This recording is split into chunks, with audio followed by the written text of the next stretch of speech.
So I want to talk about outgrouping today. I remember once in college, the lunchroom was very full. Our college had these big round tables that generally fit 6 people comfortably. I was sitting there with my 3 hot lady friends, that's how they identified, Amy, Megan, and Michelle, as well as Kyle and Ryan. Our table was at capacity. When the lunchroom was this full, it was often difficult to even worm your way through the tables to get to the back, and not everyone was good at scooching in to avoid being in the vaguely defined area that could be considered a pathway. When it was this full, it was often difficult to even worm your way through the tables to get to the back, and not everyone sitting down already was great at scooching in to avoid being in the vaguely defined area that could be considered a pathway.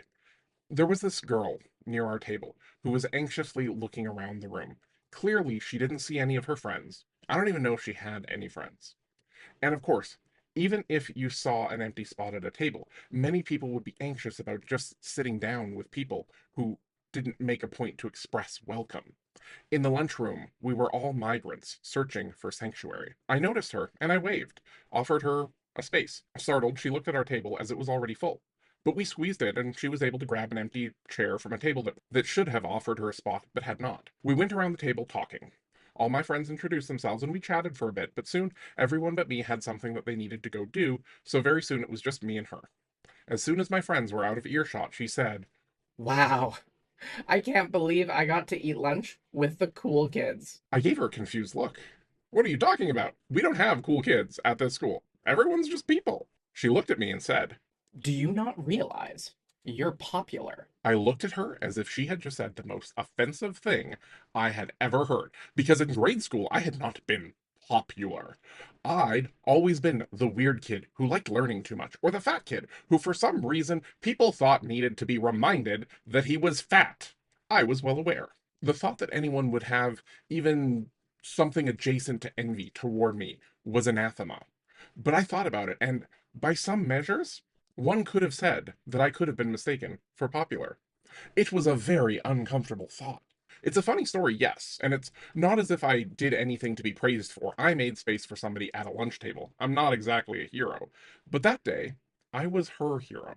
For the rest of our time at school together, I have no doubt in my mind that if anyone had ever tried to talk smack about me, she might not have immediately leapt into the air and thrown elbows at them, but I'm very confident that she would have said something along the lines of, I don't know, the chicken's always been nice to me. But now, let's imagine back in time to a less nice past. Let's say that I briefly made eye contact, but then glanced away. Let's say she keeps trying to squeeze her way to the back of the room, and let's say that someone accidentally backs their chair into her and causes her to spill her noodles and mystery meat down the front of her, and she's humiliated. That story would get engagement. An algorithm would love it. Not that we had algorithms back when I was in college. We had the MySpace top 8. But people would have remembered the time she was alone. She might remember that I looked away. She might not. And if that happened to her once a week, week in and week out, over and over, she might learn to dread the lunchroom. She might even learn to resent how everyone around her is more than content enough to leave her impossibly alone in a crowd. That's bad enough. But what if somebody has been alone in a crowd for years? What if they've only had a few moments of inclusion in their whole lives?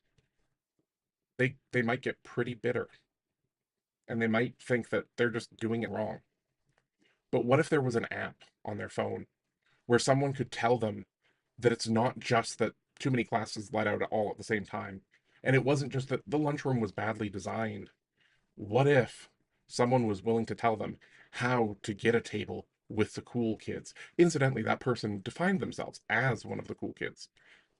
And what if that person told them all they needed to do is follow some very specific performative behaviors? And that would make them one of the cool kids. It might not matter how ridiculous those behaviors might be if acceptance is offered upon completion. It sounds ridiculous when it's about lunch tables, but there are millions of kids, many of them young boys, and as a society, we're all very busy, stuck in exhausting, unfulfilling jobs, voting for politicians who keep coming up with excuses to fund schools less and less, not to mention voting for politicians who, in some cases, bring in violent political rhetoric into our classrooms. We give these kids an internet that, yeah, Some of us grew up with the internet, but it wasn't anything like this when we were kids.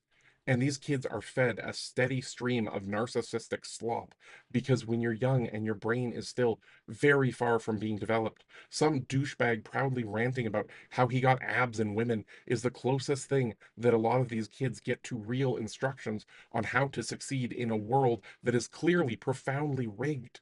And bad instructions can sometimes feel better than nothing. So I'm not going to tell you what to say on the internet. I'm not going to tell you what not to say, but I am going to remind you that people who feel safe and included are less susceptible to algorithms that prey on their insecurities.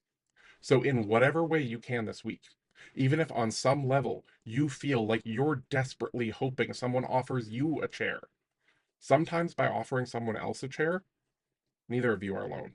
Even if you just end up being two weirdos sitting Even if you just end up being two weirdos sitting in the middle of an aisle.